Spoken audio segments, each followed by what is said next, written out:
Hello, मैं गीता नेगी की दुनिया में आपका स्वागत है। तो आज दोस्तों मैं एक फिर से नई वीडियो में आई हूँ, नई जानकारी के साथ। और वो बहुत इम्पोर्टेंट टॉपिक है और बहुत लोग गलतियाँ करते हैं उसको। वो है ये करी पत्ता के प्लांट में। इन दिनों देखिए जैसे मेरे करी पत्ता की हालत हो रखी है। देखिए ना के बराबर स्टेम पत्ते हैं इसमें, बिल्कुल खाली हो चुका है, स्टेम स्टेम बाकी है। अब हम क्या करते हैं इसमें से मैं 6-7 गलतियाँ बताऊँगी जिससे आपका करी पत्ता खराब होने का डर रहता है।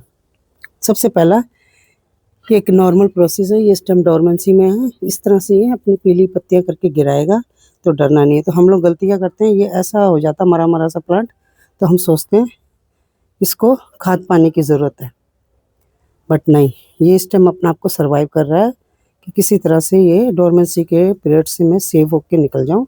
तो इस टाइम क्या होता है ना, प्लांट अपने अपने आप को बचाव करने के मूड में होता है। वो क्या करता है कि वो किसी तरह से अपने आप को सर्वाइव कर रहा होता है। इस टाइम ग्रोथ के उसमें नहीं होता वो। तो हम लोग क्या करते हैं गलती सबसे पहली कि इसको पानी देते हैं कि अरे इसको पानी की कमी हो गई है क्या, तभी इसकी पीली पत्तियाँ हो रखी हैं। नहीं, आप पानी दोगे और वो पानी वहीं पे पड़ा-पड़ा ज़्यादा नमी होने के कारण अब सारी नीचे की जो रूट्स होती है ना वो सड़ने लग जाएँगी और ओवर वाटरिंग से ये पौधा आपका 100% खराब होगा। तो ओवर वाटरिंग बिल्कुल नहीं करनी है। 10 से 15 दिन में जब आप मिट्टी देख रहे हो सूख रहे हैं, कम से कम 50% मिट्टी सूख जाए, क्योंकि नीचे की मिट्टी गीली ही रहती है। तो मैं तो इसको अभी 20 दिन बाद मैंने पानी दिया है और वो भी हुए डाले हुए भी 1 हफ्ता हो चुका है। तो मैं बिल्कुल पानी इसको लिमिट में दे रही हूँ। मुझे पता है कि इसको पानी की अभी ज़रूरत नहीं है, तो है सर्वाइव करने लायक, बस थोड़ा-सा डाल दो नमी के लिए बस। नीचे क्योंकि मिट्टी गीली है आपकी, अगर प्लास्टिक पॉट है तो 100% वो पानी मिट्टी नीचे गीली होगी। मिट्टी वाले पॉट में तो फिर भी आप 15 दिन में 1 बार डाल दो। तो पहली गलती पानी बहुत कम कर दीजिए, ना के बराबर पानी दीजिए। और दूसरी गलती हम करते हैं कि इस पे खाद देना शुरू कर देते हैं। खाद देने से ना प्लांट को सबसे ज़्यादा नुकसान होता है ये डोरमेंसी के टाइम पे। वो खाद क्योंकि उसकी रूट्स एक्टिव ही नहीं है कुछ भोजन बनाने के लिए, प्लांट को खाना देने के लिए, वो तो सोए हुए हैं।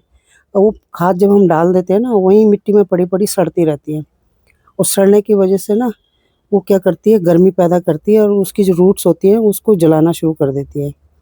और वो क्योंकि खाद वो प्लांट ने ऑब्ज़र्व ही नहीं किया, तो वो क्या करती है, मिट्टी में पड़ी-पड़ी वो जो जितनी भी छोटी-छोटी बारीक रूट्स होती है प्लांट की, उसको जला देती है और प्लांट धीरे-धीरे, धीरे-धीरे खत्म हो जाता है। तो ये सबसे बड़ी गलती हम करते हैं खाद और पानी देने की, जो अभी बिल्कुल मत दीजिए। पानी भी सोच समझ के। अगर आपका प्लास्टिक का प्लांटर है तो कम से कम 1 महीना, और मिट्टी का प्लांटर है तो वो आप उसको 15 दिन में दे सकते हो पानी। तीसरा है कि हम इसकी प्रूनिंग करने की जल्दबाज़ी करते हैं। ये प्रूनिंग बहुत खतरनाक हो जाती है, ख़ासकर करी लीफ को प्रूनिंग बिल्कुल नहीं पसंद है, और पसंद तब है जब इसका ग्रोथ टाइम आ जाएगा। अभी ये इसका बिल्कुल ग्रोथ करने का टाइम नहीं है, क्योंकि इसकी जो एनर्जी है ना, सारी इसकी स्टेम के नीचे की तरफ है। ये जो स्टेम के नीचे होते हैं ना, यहाँ पे इसकी एनर्जी बस ये बस रूट्स यहाँ तक पहुँचा पा रहा है, यहाँ नहीं। अगर हमने यहाँ से इसको कट कर दिया मान लो ये प्रूनिंग कर दी हमने यहाँ से, तो यहाँ तक इसकी एनर्जी जाएगी नहीं और फिर क्या करेगा, धीरे-धीरे, धीरे-धीरे ये स्टेम सूखती हुई जाएगी और धीरे-धीरे सारा प्लांट आपका खराब हो जाएगा। तो प्रूनिंग बिल्कुल नहीं करनी है। ये मैं आपसे हाथ जोड़ के निवेदन कर रही हूँ। अगर आपको करी प्लांट अपना जीवित चाहिए फरवरी मार्च तक, तो ये काम बिल्कुल मत करिएगा। अगला नेक्स्ट है, इसकी हम लोग रिपोर्टिंग कर देते हैं।